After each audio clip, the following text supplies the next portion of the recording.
Good morning, children. Today we are starting our first chapter in history. The chapter name is bricks, beads and bonds.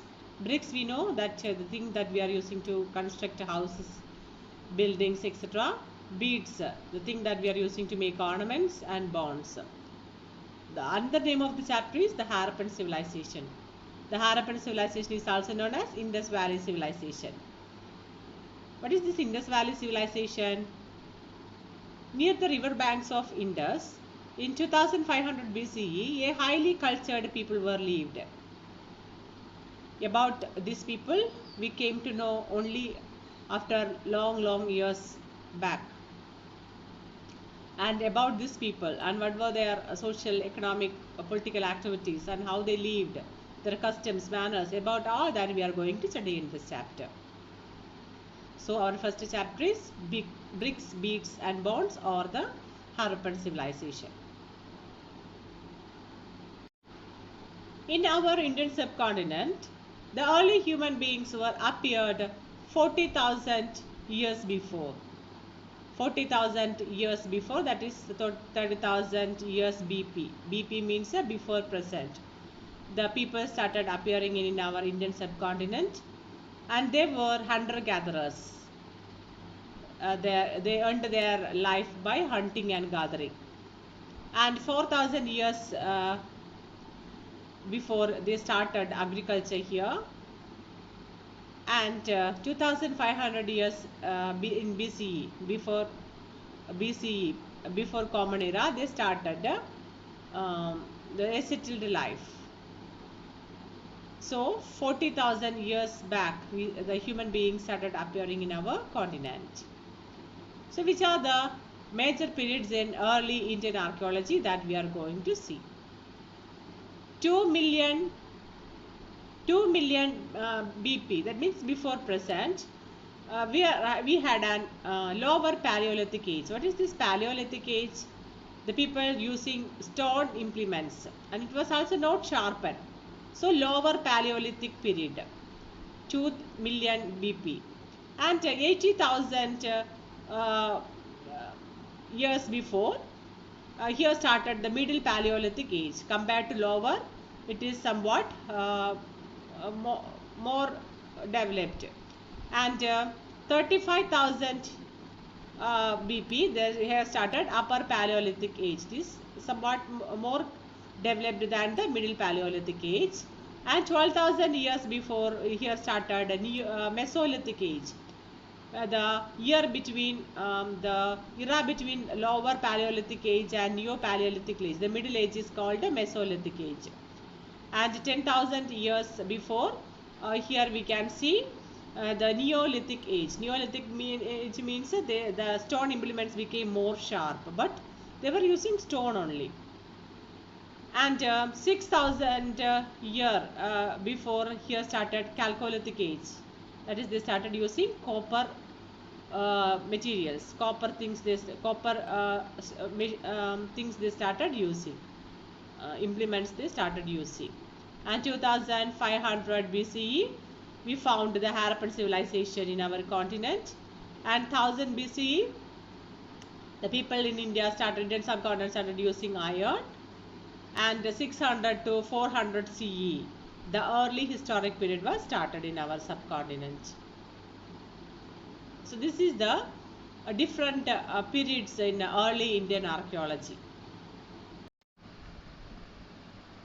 When we come to know, a highly cultured people were lived near the banks of river Indus. It was in the year 1856. The British decided to lay a railway line from Multan to Lahore. From Multan to Lahore, they were laid down railway lines, and it was done by the Brunton brothers. Brunton brothers were assigned the charge of its construction. The line was to be laid through the Indus Valley. Though the brothers, who were engineers, toiled hard with the labourers, they could not fix the railway track in the loose soil. They were not able to fix the railway line because the soil was very loose. The construction came to be a standstill. So the construction was stopped. Then the engineers noticed some burnt bricks nearby. they found some burned bricks, that is dried bricks. It will be more strong. So they saw some burned bricks nearby. They were hard and suitable for laying the track. Without wasting any time, they powered those bricks and laid the line. Neither the laborers nor the engineers realized that those burnt bricks were the remains of a great civilization that existed centuries back. They never know that these stones are the stones were used by the people long years before.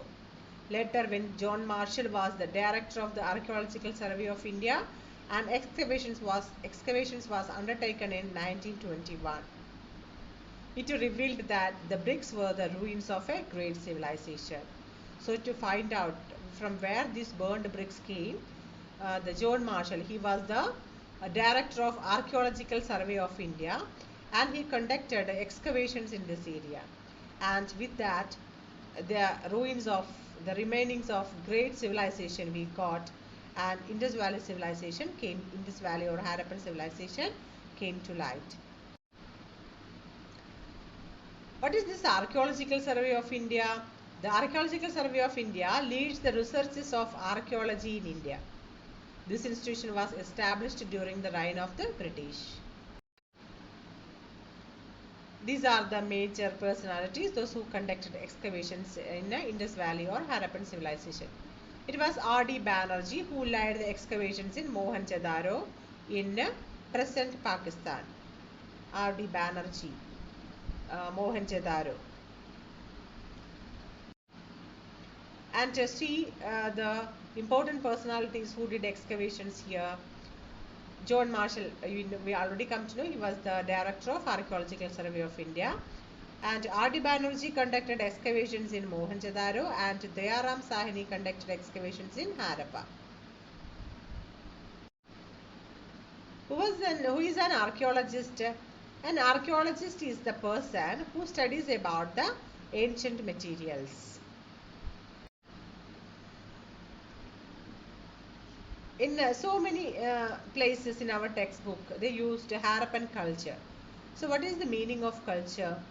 Archaeologists use the term culture for a group of objects distinctive in style, particular in its style.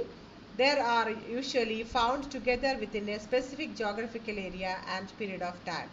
It's a group of objects, particular style it has, and from a particular area we got all this material. In the case of the Harappan culture, these distinctive objects includes seal, beads, weights, stone blades, and even baked bricks. And so what are the objects we got from the Harappan area or the Indus Valley area? They got special objects like seals, beads, weights, stone blades, and baked bricks. These objects were found from areas as far apart as Afghanistan, Jammu, Balochistan, and Gujarat. So when this area is large in extent, it is called civilization. When only small area it was found, it is called culture. And when it was spreaded in a large area, it will came to be known as civilization. So Indus Valley is a civilization. Harappan is a civilization because it's spreaded in a large area. Which are the main sources we got to study about the Harappan civilization? Archaeological evidences such as the remains of house, pots, ornaments, tools, and seals. The Harappan seal is a particular thing that reveals so many things to us.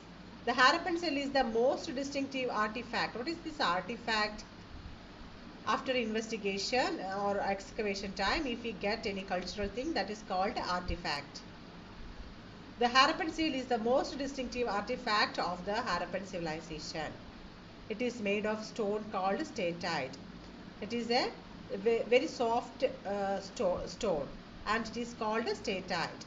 Seals often contain the images of animals and the signs from a script. Some script and the animal images we can usually see in these seals.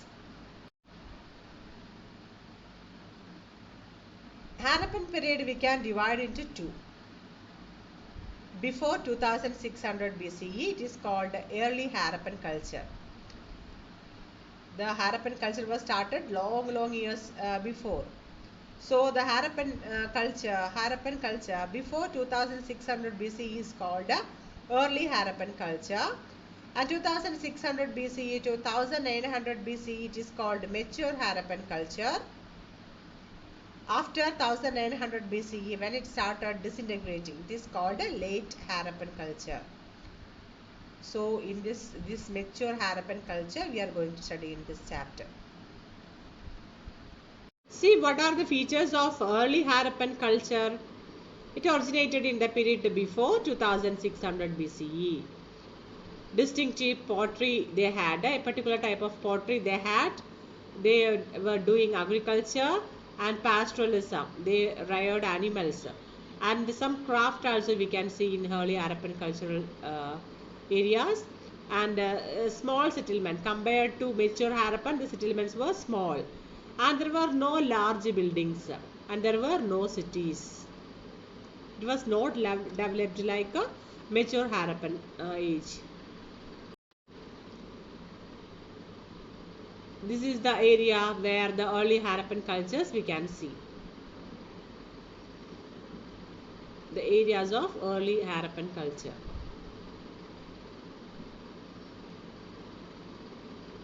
Siswal, Damsadat, Kordiji, Amrinal, etc. we can see. These are the areas of mature Harappan sites, and where the place where they located. Harappa is situated in Punjab province of Pakistan. Mohenjo-daro in Larkana district of Sindh, Pakistan. Kalibangan in Rajasthan, India. Dholavira, Gujarat, India. Lothal, Gujarat, India. Sudkajandor, Balochistan province, Pakistan. Kordiji, Sindh, Pakistan. Banavali, Haryana, India. Chanhodaro, Sindh, Pakistan. Nageshwar, Gujarat, India. These are the places in India. Then Rangpur, Gujarat, India. Manda, Jammu Kashmir, India. Rahigarhi, Haryana, India. Ambre, Sindh, Pakistan. Balakot, Khyber, Pakistan. Mitadal, Haryana, India. Then Ganwariwala, Punjab, Pakistan. Cholistan, Pakistan. Sorry, Punjab situated in Pakistan. This is also in Pakistan. This is also in Pakistan. In Punjab, in Pakistan also, the part of Punjab we can see. Then Shotugai, Afghanistan. These are the places of mature Harappan sites. And all these places see in map. This is the new border of India, and this is Pakistan. It was a part of India in before independence.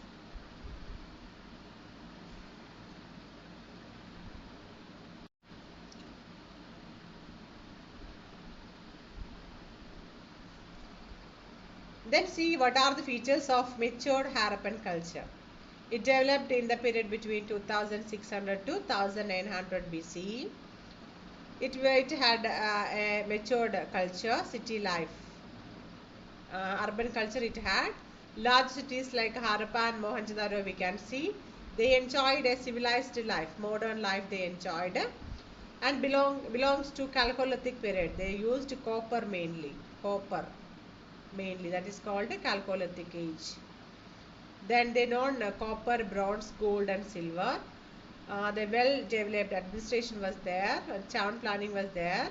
Citadel, a high people living area. It is always situated in a high land. It is called a citadel.